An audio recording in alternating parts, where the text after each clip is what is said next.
அனைவருக்கும் வணக்கம். மலர் மருத்துவம் 8ஆம் நாள் வகுப்பு 36வது மலர் மருந்தா இன்னைக்கு நம்ம பார்க்கக்கூடிய மலர் மருந்துக்கு பேரு வைல்ட் ஓட். இந்த வைல்ட் ஓட் ஏன் பயன்படுத்துகிறோம் அப்படின்னு பார்க்கும்போது, ஒருவர் தன் தொழிலை, தன் வேலையை, தன் வியாபாரத்தை மாற்றிக்கிட்டே இருக்கிறாங்க, எதுலையுமே திருப்தி அடையாமல் மாற்றிக்கொண்டே இருக்கிறார்கள் என்றால் அவர்களுக்கு இந்த வைல்டு ஓட் கொடுக்கலாம். ஒரு நபர் என்ன பண்ணுவாங்க அப்படின்னா, பள்ளியில் ஒரு படிப்பு படிப்பாங்க. 11th 12th வந்து ஒரு குரூப் எடுத்து படிக்கிறாங்க. கல்லூரியில் என்ன பண்ணுவாங்க அப்படின்னா, பள்ளியில் படித்ததுக்கு சம்மந்தமே இல்லாத ஒரு படிப்பில் இருப்பாங்க. வேலைக்கு போகும்போது கல்லூரியில் படித்ததுக்கு சம்மந்தமே இல்லாத ஒரு வேலையில் இருப்பாங்க.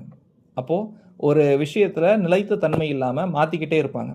முதல்ல ஒரு தொழிலை தொடங்குவாங்க, கொஞ்ச நாள் செய்வாங்க, அதில் திருப்தி இல்லாமல் அடுத்த தொழிலை மாற்றுவாங்க. ஒரு வேலையை தொடங்கும் போது இருக்கக்கூடிய தன்னம்பிக்கையும் ஆர்வமும் அந்த வேலையை தொடர்வதற்கு அவங்களுக்கு இருக்காது. அவங்க திறமைசாலி தான், ஆனாலும் கூட ஒரு விஷயத்தில் நிலைத்து நீடித்து நிற்பதற்கான ஒரு மனநிலை அவங்களுக்கு இருக்காது. அப்போது இது மாதிரியான நபர்கள் தன்னுடைய வேலையில் நிலைத்து இருக்கணும், ஒரு செயலை தொடர்ந்து செய்யணும் அப்படின்னா அவர்களுக்கு வைல்ட் ஓட் கொடுக்கலாம். இந்த வைல்ட் ஓட் கொடுக்கும்போது ஒரு நபர் தன்னுடைய வேலையில், தன்னுடைய திறமையில் நீடித்து தனித்துவமாக நிற்க முடியும். அடுத்தது 37வதாக நம்ம பார்க்கக்கூடிய மலர் மருந்துக்கு பேர் வைல்ட் ரோஸ். இந்த வைல்ட் ரோஸ் மனநிலையில் இருக்கக்கூடிய நபர்கள் எப்படி இருப்பாங்க அப்படின்னு பார்க்கும்போது, இவங்க பொதுவாக எதுலேயுமே அக்கறை இல்லாமல் இருப்பாங்க. ஒன்று இருந்தால் என்ன, இல்லாட்டி என்ன அப்படிங்கிற மாதிரியான ஒரு மனநிலையை தான் இருப்பாங்க. பார்க்கும்போது பெரும்பான்மையாக இது எப்போ ஏற்படும் அப்படின்னா, கணவன் மனைவி ஒன்றா இருக்கக்கூடிய சூழ்நிலையில் கணவன் வெளிநாட்டில் இருக்காங்க, இல்லை மனைவி தனியாக இருக்காங்க அப்படின்னா, அந்த ஒரு தனிமையின் விரக்தி இருக்கும் இல்லையா, அந்த விரக்தியின் காரணமாக இருந்தால் என்ன, இல்லாட்டி என்ன, இது மாதிரி எதுலேயும் அக்கறையின்மை ஏற்படும். பொதுவாக இது இதனால் ஏற்படக்கூடியது. உடல் நலம் சரியில்லாமல் போனால் கூட இது எனக்கு சரியாகாது, இது இருந்தால் என்ன, இல்லாட்டி என்ன, அந்த மாதிரி இந்த மாதிரியான ஒரு மனப்பாங்கிலேயே இந்த வைல்ட் ரோஸ் மனநிலையில் இருக்கக்கூடிய நபர்கள் இருப்பாங்க. இவங்க மற்றவர்களிடம் தன்னுடைய கவலைகளை சொல்லி புலம்ப மாட்டாங்க, ஆனால் மனசுக்குள்ளேயே அந்த கவலைகள் அப்படியே இருக்கும். அடுத்ததாக நம்ம பார்க்கக்கூடிய 38வது மலர் மருந்துக்கு பேர் வில்லோ. இந்த வில்லோ மனநிலை இருக்கக்கூடிய நபர்கள் எப்படி இருப்பாங்க அப்படின்னா, மற்றவர்களை குறை சொல்லிக்கிட்டே இருப்பாங்க. உண்மையாகவே தவறு அவங்க மேலேயே கூட இருக்கும், ஆனால் மற்றவர்களின் மேலே குறை சொல்லுவாங்க. ஒரு கணவன் மேலே தவறு இருக்கும், மனைவியை குற்றம் சாடுவாங்க. மனைவி மேலே தவறு இருக்கும், மனைவி கணவனை குற்றம் சொல்லுவாங்க. அப்போது ஒருவர் தன்னுடைய குறைகளை ஏற்றுக்கொள்ளாமல் மற்றவர்களை குறை சொல்லிக்கொண்டே இருக்கக்கூடியது இந்த வில்லோவில் நடக்கும். பொதுவாக ஒரு விரக்தி ஏற்பட்டு கடவுளுக்கு கண்ணில்லைன்னு சொல்கிறதா இருக்கட்டும், தங்களுடைய தோல்வியை ஒப்புக்கொள்ளாமல் இன்னொருவரை திட்டிக் கொண்டே இருப்பதாக இருக்கட்டும், இது எல்லாமே வில்லோ மனநிலையில் இருக்கக்கூடிய நபர்களுக்கு ஏற்படக்கூடியது.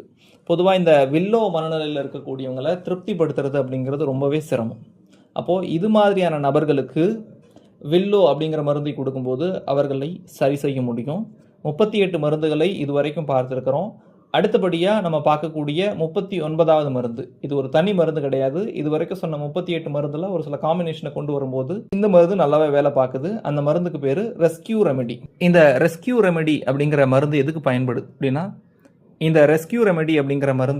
பயன்படுது அப்படின்னா, அவசர காலகட்டத்தில் பயன்படுத்தக்கூடிய ஒரு மருந்து, ஒரு எமர்ஜென்சி மருந்து அப்படின்னு வச்சுக்கலாம்.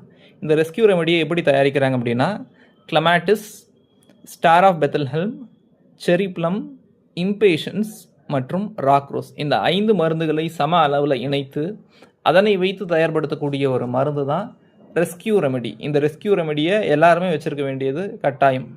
நம்ம அவசர காலத்தில் இந்த மருந்து, ஒருத்தர் மயக்கம் போட்டு விடுறாங்க, தலை சுற்றல் இருக்குது, பயணம் செய்யும்போது வாந்தி வருது, இந்த மாதிரி அவசர காலத்தில் பயன்படுத்தக்கூடிய ஒரு மருந்து தான் இந்த ரெஸ்கியூ ரெமெடியை நம்ம பயன்படுத்தலாம். ஆக 38 + 1 39 மருந்துகளை பார்த்துருக்குறோம். இந்த மருந்துகளை எப்படி பயன்படுத்துவது, எத்தனை வேளை பயன்படுத்துவது அப்படிங்கிறத பற்றி இப்போ நம்ம பார்க்கலாம். இந்த மலர் மருந்துகள் 2 வடிவத்தில் நமக்கு கிடைக்குது. ஒன்று சொட்டு மருந்துகளாக நீர் வடிவத்தில், நீர்த்தன்மையில் கிடைக்குது. இன்னொன்று சர்க்கரை உருண்டைகள், அதாவது ஹோமியோபதி மருந்துகள் பார்த்துருப்பீங்க, அதே மாதிரி சர்க்கரை உருண்டைகளாக நம்மக்கிட்ட கிடைக்குது.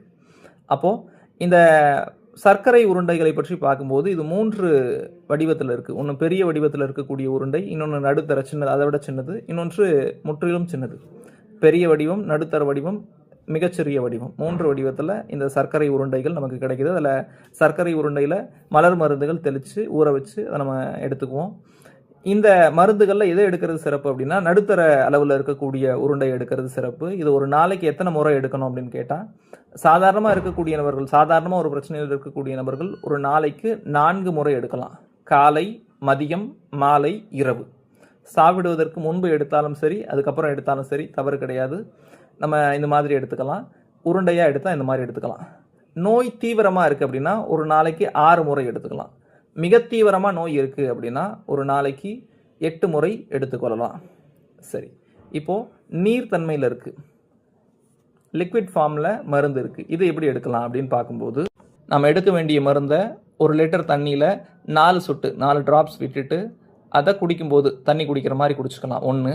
அல்லது ஒரே ஒரு ட்ராப் அந்த லிக்விடை நம்மளுடைய கையில் ஊற்றி நம்ம 2 கைகளும் நல்லா தேய்ச்சிக்கிட்டு காதுக்கு பின்புறம் நம்முடைய நெற்றி பகுதி இங்கே தடவிக்கும் போது இந்த மருந்து நம்மளுடைய உடலில் வேலை செய்யுது.